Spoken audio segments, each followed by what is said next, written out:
Ladies and gentlemen, what's up? This is BC. Welcome back to another episode of Supreme Being.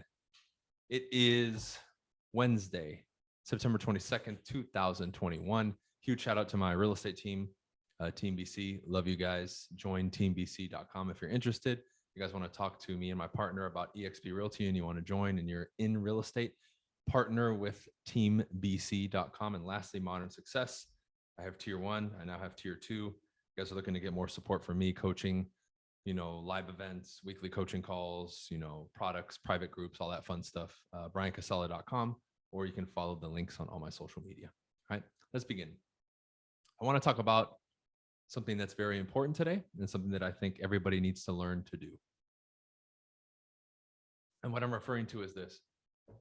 Depending on the situation and the context and what you're dealing with, your ability to be able to shrink and contract something, whether that be the actual moment, whether that be your thinking, your angle, right? Or expand it, whatever it is. And we're going to cover that today on the podcast. Your ability to do that and play between both of those worlds will give you literally a superpower in this existence. So what do I mean? Okay, let's look at everyday examples. You get into a car accident. What do? You take that car accident and you amplify it. You make it big. You make it a big deal. You talk about it today, tomorrow, the next day. It's on your thoughts 24/7 for the next 2 weeks or a year. And then it turns into a sob story about how you weren't able to achieve what you wanted to achieve because on that way to that one job interview, that asshole bumped into you and blah, blah, blah, blah, blah, blah. Now, that's a self-perpetuated lie and it's a self-perpetuated hell. Okay. I've said this before and I'm going to interject this right now. Heaven and hell, whether you believe in it or not, exist on earth already. Why? Talk to people. If you talk to somebody like me, you'll think life on earth is heaven based on the language that I use in the description. Talk to someone else, maybe across the street, they might tell you the opposite. So the manifestation of what people define as heaven and hell and what they are objectively already exist on earth. This ties in directly to what we're talking about. Now, we're approaching this from a different angle because we're saying contract or expand. Very simple. But in that first example of somebody getting into a car accident, the technology is simple. You need to contract it and see it for what it is.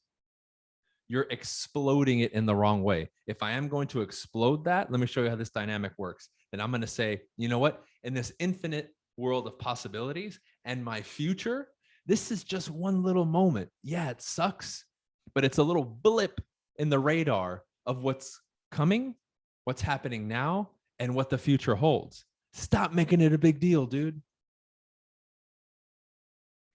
Now, before we continue, why is it so difficult for people to do this? Why is this so hard? Why is this so hard? Well, we need a certain level of emotional intelligence and maturity and experience and poise. We need to have been put in these situations before to be tested, almost like a blacksmith heating up a piece of iron or metal and hitting it over and over and over. And that's life smacking you and shaping you and molding you, which is a great analogy. That's what it's doing all the time. If you view it from that perspective. If you don't, then you view it in the heaven or hell perspective, which is relatable to most people. You either view it as a blessing or you view it as a curse. Some people believe that they're the masters of their destiny. Others believe that they're, creatures of, bad history. I'm a slave to my environment, right? I'm a product of bad luck and all this other shit. So it just depends on who you talk to. But what changes their thought process? Because you can have people in the exact same environment, the exact same circumstances, who will give you two different depictions and descriptions of what they're going through. So that tells you that the human being has a power of choice. Whether you want to acknowledge it or not is irrelevant. All these tongue twisters I'm using, right? Whether you want to acknowledge it or not is irrelevant. The fact that it's happening and you can see it and spot it in reality means that it exists. This isn't a figment of my imagination or someone else's. So people need to take responsibility and people need to say, I'm making a choice. How you feel, how you view a situation is a choice. I don't care how dire the circumstances may be. It is a choice. How else can individuals do stuff like be a prisoner of war for 3 years and be tortured and survive and come out mentally clean and sane. Yet other people, you put them in a loony bin for 2 days and they go crazy. Right? That's one of the highest forms of punishment on this planet. Solitary confinement in a prison. Why? Because they know the average person is going to be broken by being with themselves and being socially isolated and not having sunlight. Pretty crazy, right? So that means you are the master of your own destiny. You are in control. You will either create and grow and evolve and expand and progress, or you will be the product of your own demise.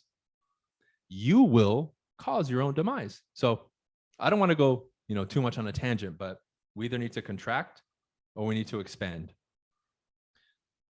So we have the accident example, right? We have the accident example. Think about how many things like that can seem like innocuous things, insignificant things happen like that, right? Because again, any moment of your life, particular moment, is just that. It's a moment in your life. The description, right? The label that you give it as a human being records it into your subconscious, and then it becomes that significant meaning. You made it significant, did you not? You made it significant. There's people who have been in traumatic accidents who it doesn't bother them. Other people, it defined their life. Other people achieved a ton and they seem to be grounded and humble about it. And they're like, oh, it was cool. Then other people achieved little, but that one little thing that they achieved, they'll talk to you as if they conquered the world. This is an example of this dynamic that I'm talking about, but your ability to navigate this is going to be key. So what I can do is a particular moment that maybe does help me, I can expand that and make it bigger and wear it as a badge of honor. Sure. If that gives me a boost in confidence, absolutely, I'm going to tell you to do that. 100%. Now, there's many pieces to this puzzle. We're just zooming in on one because that can be detrimental. Anything can, right? So I don't want people to start thinking too far ahead or outside of this context. Just think of this. You get betrayed by somebody, right? You get betrayed. We've all been betrayed. How are you going to label that? Are you going to blow that up and turn it into some self-destructive situation to where now you can never trust anybody going forward and that becomes your story? Or are you going to chalk it up as a loss, learn from it, and move forward and make that very contracted and very small, yet take something from it and learn and move forward in growth, and then experience life for what it is and be able to get back in the dynamic of trust and betrayal, right? If you're an MS member, we just had a whole hour-long lecture the other day about trust and betrayal. So we know this dynamic is extremely, extremely important, extremely important. So think about that. One expanded it, became a victim, complained. The other one didn't, but learned from it. You make it only as significant as it serves you. You make it only as significant as it serves you, whether on the growth and expansion side or on the retraction and contracting side. You see, this is something you have to play with. The cool thing about this particular subject matter, along with many that I discussed, is you have to go and play with it. Listening to it sounds good. I know it does. And it seems uplifting, but you got to go out there and do it. Otherwise, this is nothing. This is nothing. So think about all the times you've mismatched this and flipped it. How many dumb little things you blew up and how many probably significant things that could help you overlooked and made it small, right? Like the person who's been consistent for a while. Many of you who listen to me are salespeople. If you've been consistent even for a week or a couple days, that needs to be made significant. You've already achieved something that most other people won't achieve, and you've demonstrated that you can keep your word, right? That this is important to you, it's a priority, and so many other things. Expand that and say, this is just the beginning. I'm laying the foundation to be a badass. Now you'll walk around with more power, confidence, and certainty that will then lead to you doing it more and getting more and achieving more. That's what this is about, man. This is all about mental technology. That's all it is. This is just a different perspective. Now, where people mess up is they tend to take what I say and then filter it through some other thing that they learn that belittles this or makes it smaller. Oh, I already know that. It's so-and-so said blah, blah, blah. No, that's not what it is. That's not what it is. Or they'll listen to this and same thing. They'll take this. We can say, helpful technology and contract it and make it small and say, oh, that was, really motivating. Get out of here, dude. That's the average person. That's the average societal way of thinking and perception. You need to break out of that immediately because this shit is not fucking motivation. It's not motivation. See? So this mechanism even lies in that, which can seem very innocent to most people. But you can take something that's so new to you or a weapon that I'm giving you, right? Whether you see it as important or not is irrelevant. It's a weapon, regardless of how you view it and perceive it.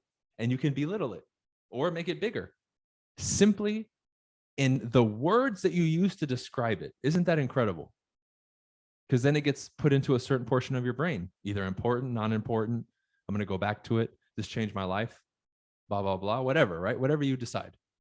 Isn't that interesting? But who's in control of that? You.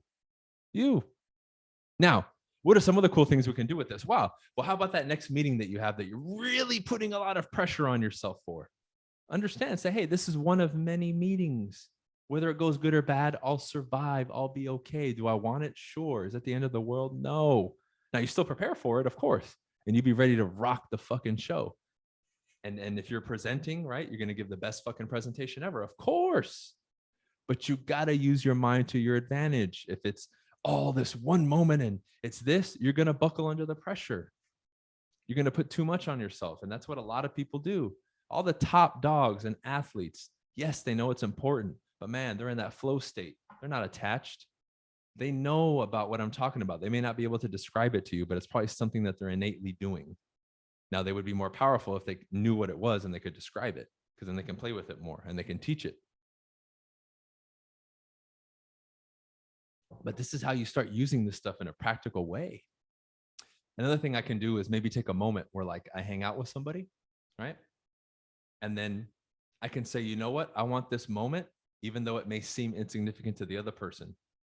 It's just us hanging out and having coffee. But in my mind, I want this to be bigger than just a moment, right? As a field exercise. And what I'm going to do is I'm going to put everything into this interaction. I'm going to bring really good vibes.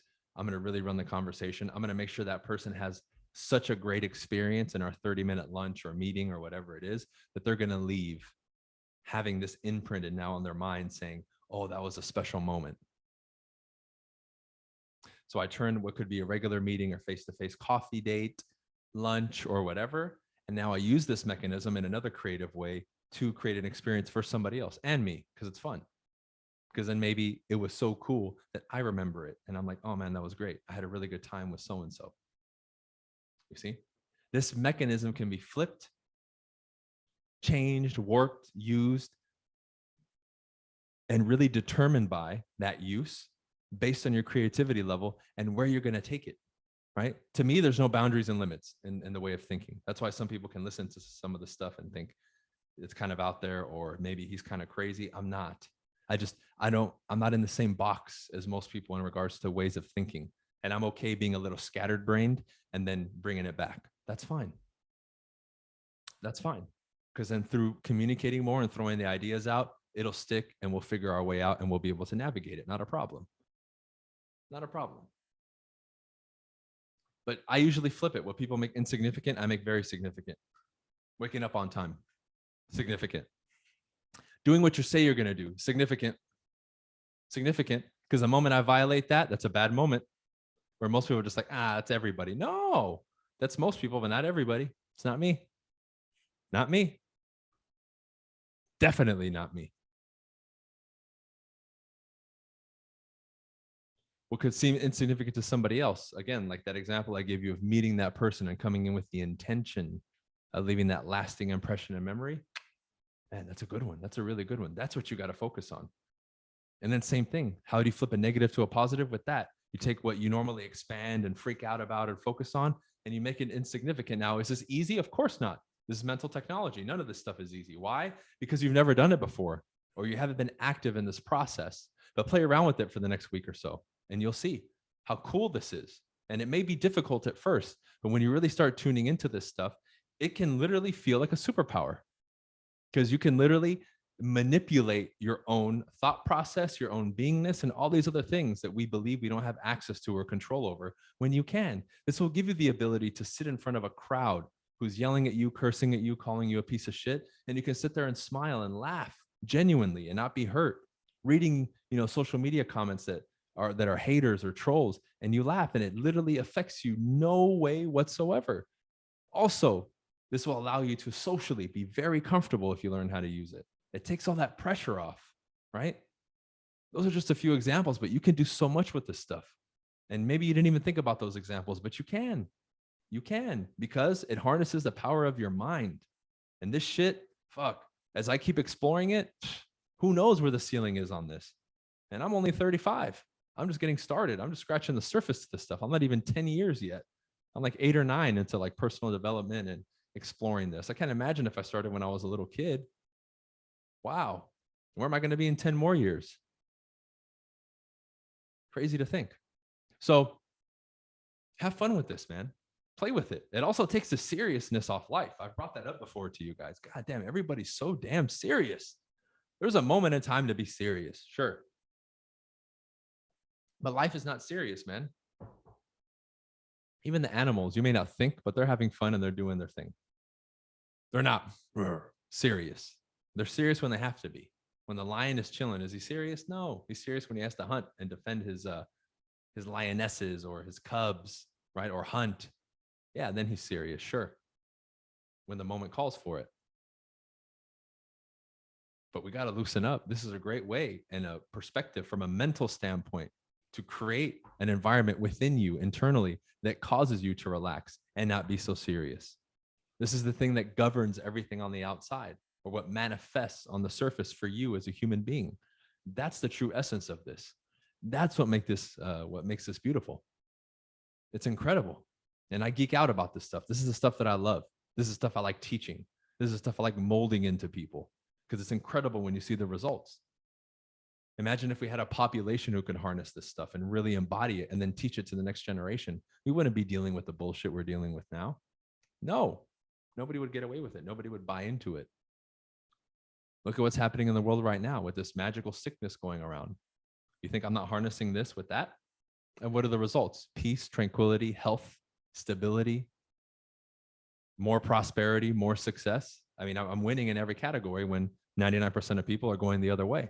And this is one of the reasons, because I'm using this. I'm telling you, my friends, this is the ticket. Contract at the right time, expand at the right time, whether that be thoughts, a moment, or whatever it is. This is a land you need to play in. This may seem foreign to some of you. You still may not understand it. You may have to listen again. That's fine. That's fine. Listen until it makes sense over and over. Okay? Because now it's time for you to go out and do and apply and see what happens. Okay? So that's it for this one. Ladies and gentlemen, I appreciate you listening. Those of you interested, have any real estate needs, you can reach out to me or my team. If you guys want to talk about eXp Realty, reach out. If you guys want to join my coaching, Modern Success, briancasella.com, you have the link there. We have tier 1 and tier 2. If you're interested in tier 2, shoot me a message directly, as I will qualify to see if you're even good enough for it. Okay, because that one's on a almost like an application basis, but you'll see once we chat if you're really, really interested. Only if you're really interested, though. Okay, that's it for this one, guys. See you on the next episode. Peace.